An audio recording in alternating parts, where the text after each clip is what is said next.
Okay, so let's get ready to play. So like I said, I have in the setup video, I have all my planets sorted in one set pile. I'm learning that if we're going to be pulling these up, I recommend that I mean, I know it's hard for you to know if it's your first game, but these are all like beneficial places. This one's not, but when you conquer it, it is. But you know, these ones you're probably going to not need as often because you'll quickly remember what those ones do. But I'm just making room. These are the different warships. I think the hardest part about these is that you want to know what the when revealed is. So this one's face up. This one is face down, but it's revealed when you go adjacent to them. And then this one's face up, and this one is face down and revealed when you go next to them. So you see how they vary. So that's very important to be able to look up.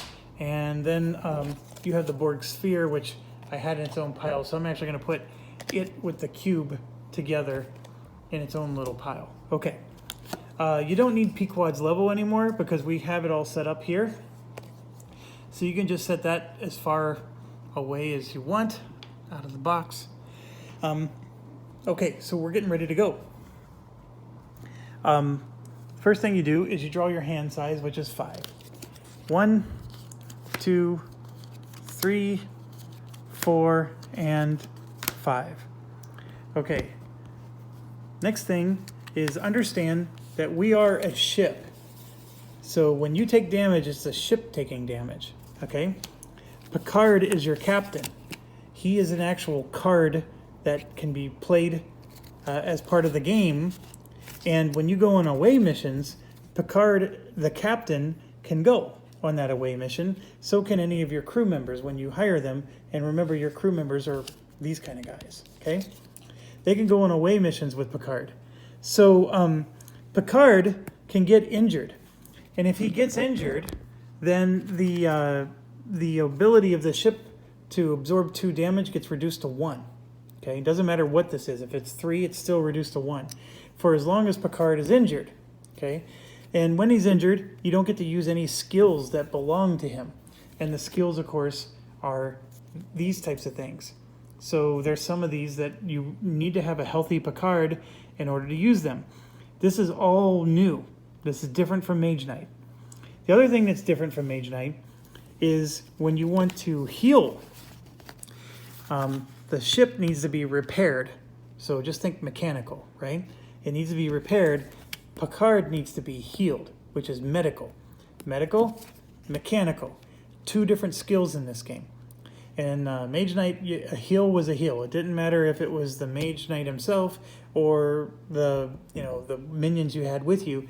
In this game, it matters. Picard and all the officers have to be healed, but your ship, remember the damage cards that are in your hand, those have to be repaired. Okay? So as long as you understand that nuance, you have that part figured out. So the next thing is some of the symbols look a little different, but they're basically the same. This is diplomacy. Of course, it's got the Spock symbol. So Picard is a diplomatic character, which makes total sense. And like I said, if you would have picked, the other Federation guy, he was all attack, attack, attack, right? So it just depends on their type. And I don't even remember what Kirk does. Out of curiosity, let's take a look at him. Kirk has diplomacy and attack, which doesn't surprise me at all. So he's got one of those discard a card from your hand to gain all kinds of stuff, okay? So that doesn't surprise me. Kirk is a jack of all trades. Okay, so I know if you've watched my Mage Knight series, this is going to be a little boring, but when you play a card, you get whatever it says. If you want the bottom piece, you need to have a data crystal that matches that color. So in this case, red, okay? And then in the case of this card here, I would need yellow, okay? So there's 2 types of data crystals. There's the data crystal, which is in your inventory and you can hold on to it for as long as you like. And then there's just a data token, which is not on the ship. It's just off to the side. I have to use these by the end of my turn, or I lose them. So a data token versus a data crystal, okay? As long as you understand those differences, that'll help. There are, I think, 4 basic actions in this game. There is diplomacy, there is attack, there is move, and what's the 4th one? I know there's a 4th one.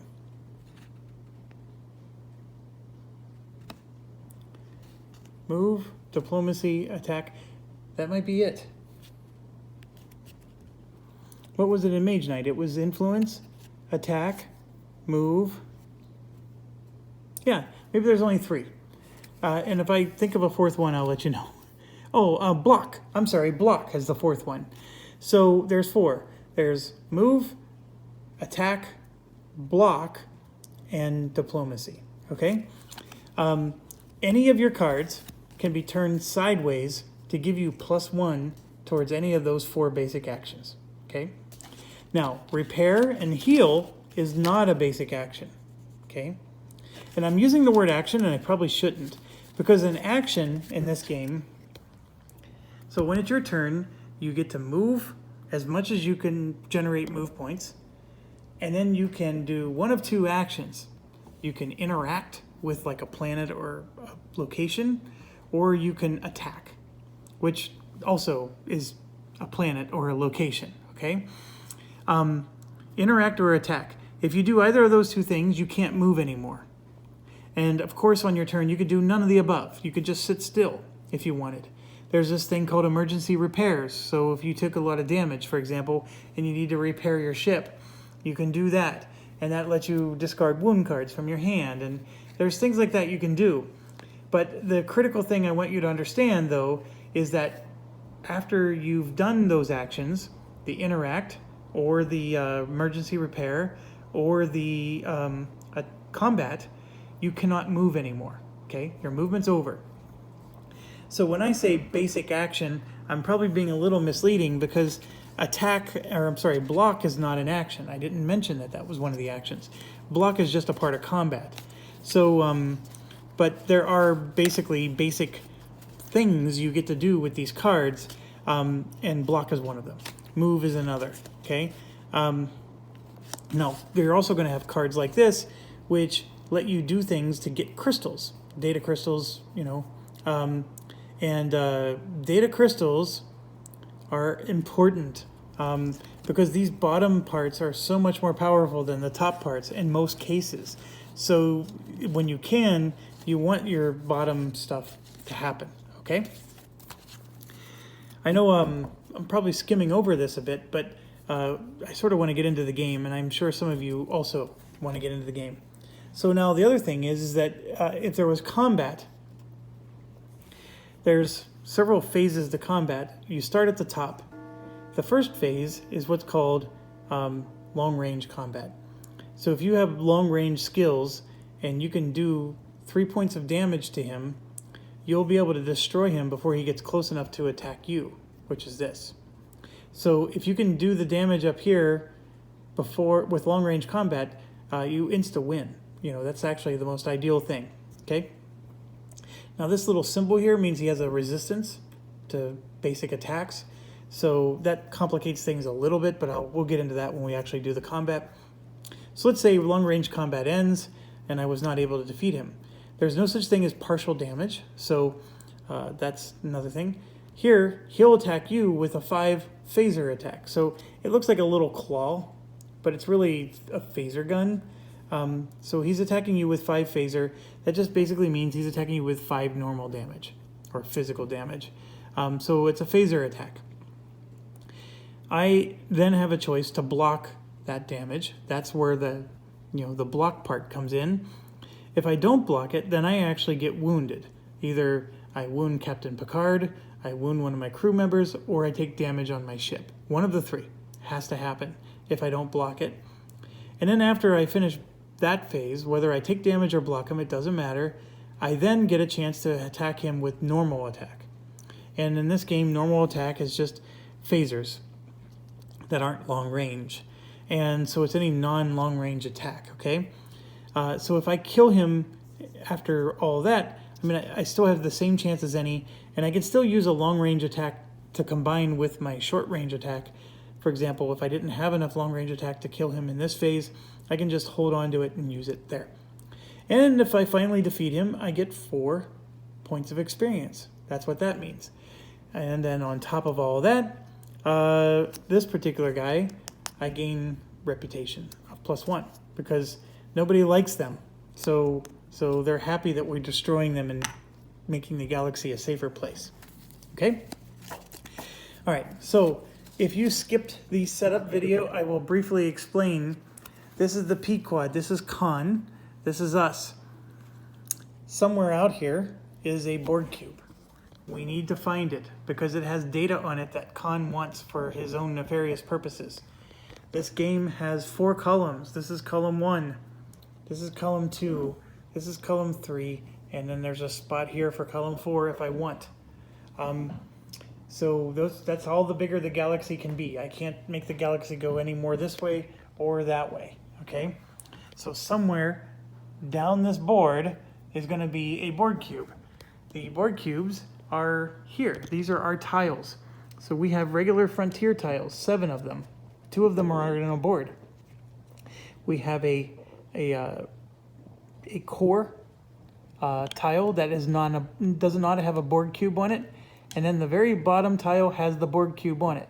Which board cube, you might ask? We don't know. That's part of the challenge of the game. It could be the green, the red, the yellow, or the blue. And this is Khan, who's racing us to get there. He has his own little action deck. All of these things are with him. That's his fleet that he has flying with him, and we have to destroy all of them. Plus, then we have to board his ship, and then we have to destroy everything that's on his ship, which could be our own crew members, because this is a compromised position, and sometimes Khan can use his little worm pets to convince this guy to join his fleet. So then instead of him working for us, he will be working for Khan. And that's always a risk that we have every time he takes his turn. So let's take our turn. You can play as many cards as you like. You don't have to play them all. And let's figure out what we want to do. These dry docks are amazing for healing. It is nice that there's one near us, but it's not necessarily something we need on the first turn. This, to get crystals, is nice. This is a monastery where, I just used the word monastery. It's a Class M planet, M for monastery. From there, we can recruit crew with Class M icon. We can repair, we can train.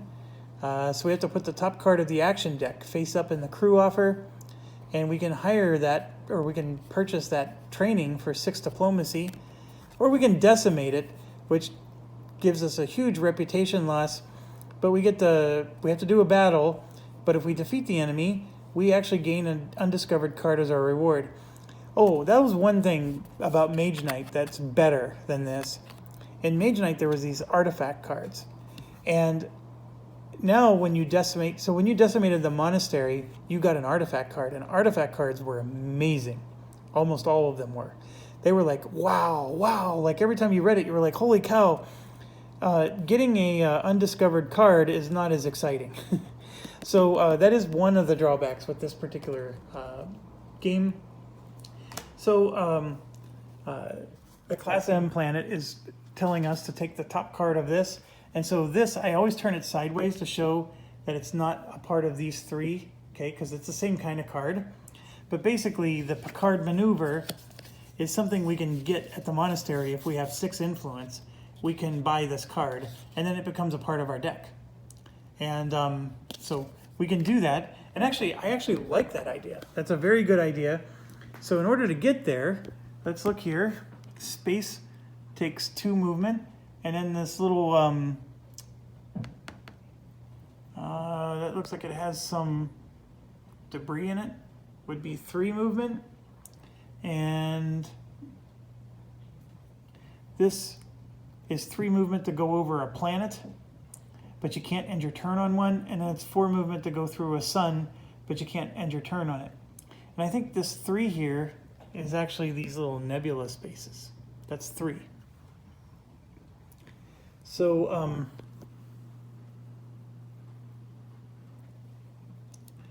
I think our role is simple. We just want to go 2, 4, and you can interact with a planet without actually going onto the planet. That's the other thing. These guys can be provoked, so you can be next to them and you can provoke them and say neener neener and they'll come and attack you. Not all the other ones are that way. Everywhere else you would have to actually physically move onto their space, but you can initiate combat one space away. That's another difference from Khan. Now, the other weird part about this, though, is that I can go here and interact with this, but if I want to fight this guy, I can't like go onto that planet. I have to actually walk all the way around to interact with this guy. And I think that's what I want to do, to be quite honest. The question is do I have enough movement points? This would be 2, 4, 6. That's 8 movement points to get to there. That's a lot of movement points. Whereas I could spend 4 to get here, and I might be able to interact with him. So we'll see. And then you can recruit from here. So what do we mean by the recruiting and all that stuff?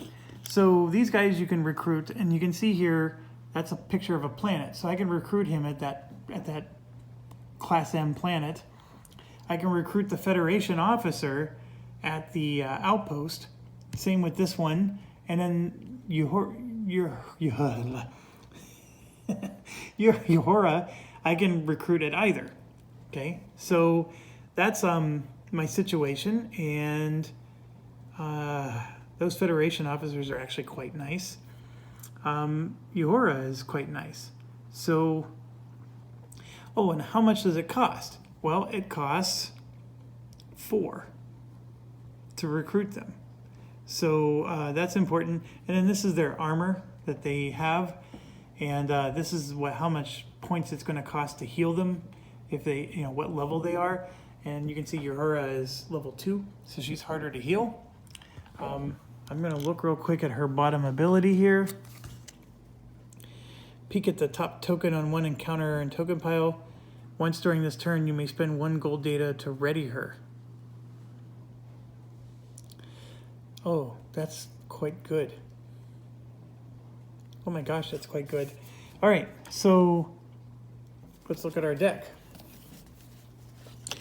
I have Mr. Diplomacy here. And oh, by the way, you always get to use 1 die from here when it's your turn. So we have 2 white, a purple, and a red. Remember, the purple is you can roll it and then you just get whatever you get. However, if you roll it and you get another purple, it's gone. So,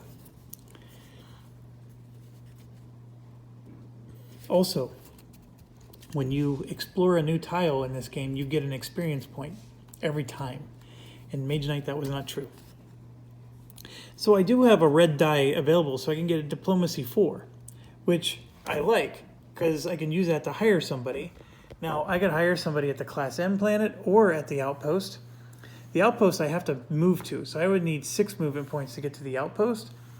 But let's set this aside. So I have a move 2, I wouldn't have a move 4 unless I use a crystal. But I don't have this color crystal, so I only have a move 2. That would only get me to here. So let's just lay that down for now. This one is a jack of all trades thing. I can repair, heal, draw, or ready a member. Let's set that in the back. Here I can gain a red or gold data token or heal 1. If I get a gold data token, that lets me move 4. So that's a possibility. So if I play a blue with it, when you play this, play another action card with it, get the stronger effect for that card for free, and if it gives me move, diplomacy, shields, or any type of attack, I get a +2 to it. This is amazing, but I don't have a blue data token, so I'm going to hold on to that. When you play this, you also pay a red, blue, or gold. So this is just about gaining crystals.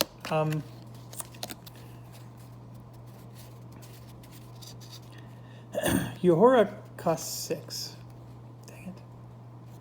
So I could take a gamble and use this to draw a card. I think I'm going to do that. So I'm going to play this card to draw a card. So let's draw another card, and I got an attack, which is not bad. It's just that's not what I was looking for this turn. So I think I'm going to have to play research. I love the bottom effect, but I can't use it this turn. So I'm going to gain a gold data token. So that you just take from the bank. And I'm going to use that gold data token with this to get a move 4. Okay, so those two cards are both played, and then the gold data token is just going to be back out. So I'm going to move 2, 4, like that. Next thing I'm going to do is for my action, I'm going to interact with the Class M planet, and oh, no, I can't. Oh, all my plans are getting ruined.